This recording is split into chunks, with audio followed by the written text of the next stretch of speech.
He was still a child when he realized that home didn't protect him, it suffocated him. Every shout from his father, every tear from his mother left a void in his heart. One evening, as rain pounded the windows and the echo of footsteps merged with the thunder, he simply walked away. The streets greeted him with cold and silence. His legs moved on their own, his mind unraveling memories of his mother, his father staring with irritation. Fear and freedom blended, creating a new sensation, a feeling of eternal captivity even while free. Every puddle, the reflection of a street lamp, the cold brick of a wall, everything spoke of loneliness. He felt his body obeying fear and freedom simultaneously. The child's hands that once trembled from the cold now clenched stone, and he realized survival wasn't a choice, it was law. The streets taught him rules that no one ever explained in words: survival, fear, and strength. Every night brought new trials: theft, fights, despair. His hands, once tender, became instruments of violence. Consciousness began to tear apart. Hallucinations overlapped with reality. He saw his mother crying in the shadows, his father yelling with every step, children's voices whispering and laughing at the same time. Time became fractured, past and present intertwined in an endless stream of pain. Nights became his home. Months turned the streets into a map where he knew every corner, every shadow, every sound. He no longer feared the cold rain or empty alleys. He had learned to read the fear of others like an open book. One evening, hiding in an abandoned basement, he met others like him. Children who had run from home, ragged, hungry, but with a glint in their eyes that spoke of a desire to control their own fate. They didn't ask about the past. They shared plans, blows, and survival. 15 years later, he became their leader. Together they stole, robbed, and learned to kill when necessary. Each night grew into a test: who would endure, who would break. His hands, which once trembled from cold, now held weapons with certainty. His heart beat in rhythm with gunfire and screams. But inside something decayed. His inner child still lived in his body, screaming in dreams, hiding fears beneath a mask of cruelty. His mother whispered to him from the shadows, "My dear son," and her voice merged with the screams of those they left in blood. He began seeing the past through the eyes of victims, parents clinging to children, children looking at him with trust and fear, his own childhood shattering like broken glass. His consciousness split into three: the child running, the adult killing, the ghost of his mother whispering in the dark. Then they went on their first major job. A house on the outskirts, seemingly empty but filled with sense of life he would never feel again. His heart raced, shadows moved in the rhythm of fear. He felt that this night would change everything. He and the gang burst in. Screams, gunfire, the smell of blood, all merged into chaos. But suddenly a flashlight revealed a horrific truth. His father lay on the floor, shot by his own companions, and nearby, his mother, with his knife in her stomach, whispering, "Son." Consciousness could not bear it. Hallucinations and reality merged into an endless nightmare. He saw childhood, fear, loss. His body killed, his mind suffered, and his soul tore apart. He raised his weapon against his gang. Gunshots, falling bodies, the smell of blood, all merged into a chaotic flow. His consciousness melted. Who was he, the child, the adult, or the ghost of the past? The labyrinth of his mind consumed everything. After that night and day lost meaning. Time dissolved, and the world became a kaleidoscope of blood, screams, and memories. He could no longer distinguish reality from imagination, real from nightmare. He walked the house's hallways, seeing his mother in every reflection, children's cries echoing from the darkness, his father silent in the shadows. He realized this house was not only a crime scene but a gateway into his own mind, where past, present, and imagined merged in chaos. Every step was a ritual of destruction, not just of others but of himself. Hallucinations became constant companions. Voices screamed simultaneously, hands that once held weapons now twitched with fear and rage, his heart beat separately from his body. His mind fractured, one part fleeing from fear, another attacking, a third whispering his mother's words. He saw himself as a child hiding in a dark basement, wandering streets where no one offered help. And he saw himself as an adult killing to survive, a tool of the chaos he created.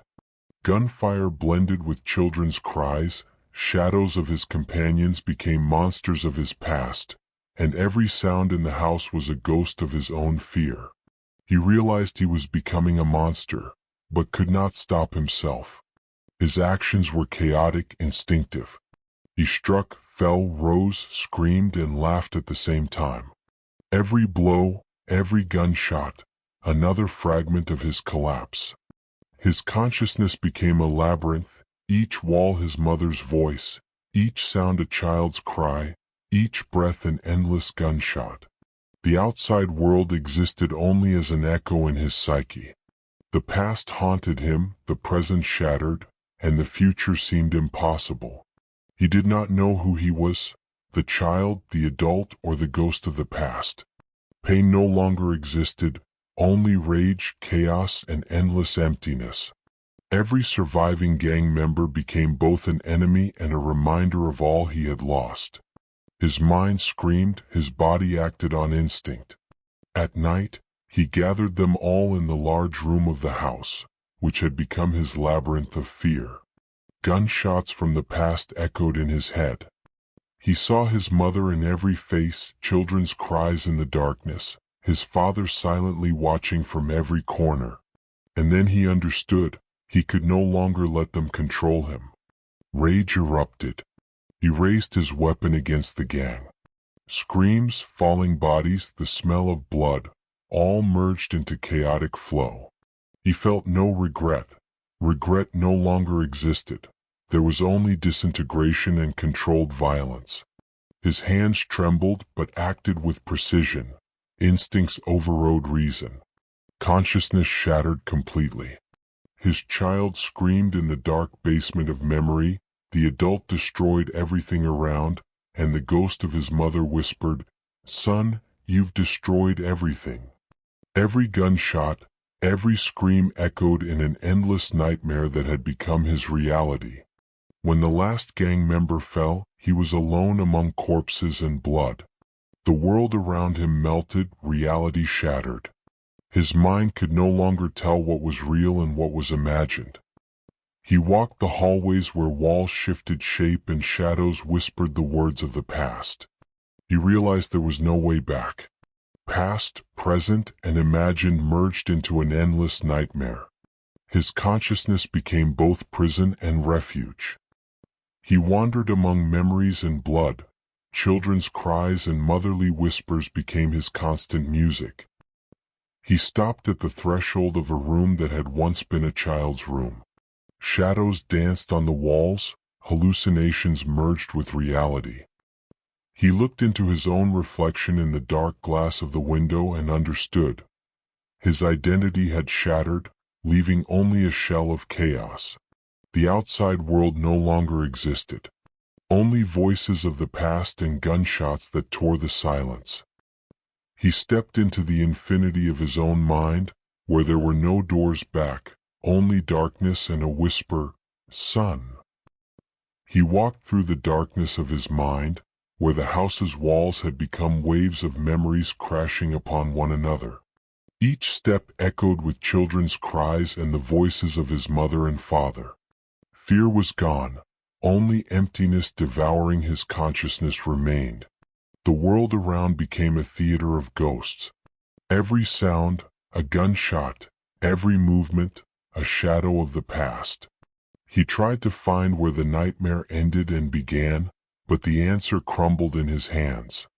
His mind was a labyrinth with no doors, no exit, only endless rooms replaying his trauma. He saw himself in three forms at once: the child running, the adult killing, and the ghost of his mother whispering, "Son."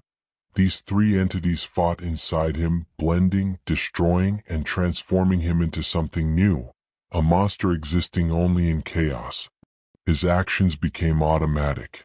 He walked, struck, screamed, cried, and laughed simultaneously. Each step echoed into infinity, and the walls of the house stretched like clouds of memory. Past and present no longer separated. He saw himself as the child running from his parents and the adult killing his friends. When he stopped on the central staircase landing, hallucinations reached their peak. Ceiling and floor merged, light and darkness became a single flow of chaos.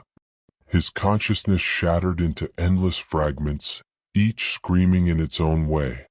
He no longer existed as a human, only as a reflection of the destructive force of his past. And then he understood there was no way back.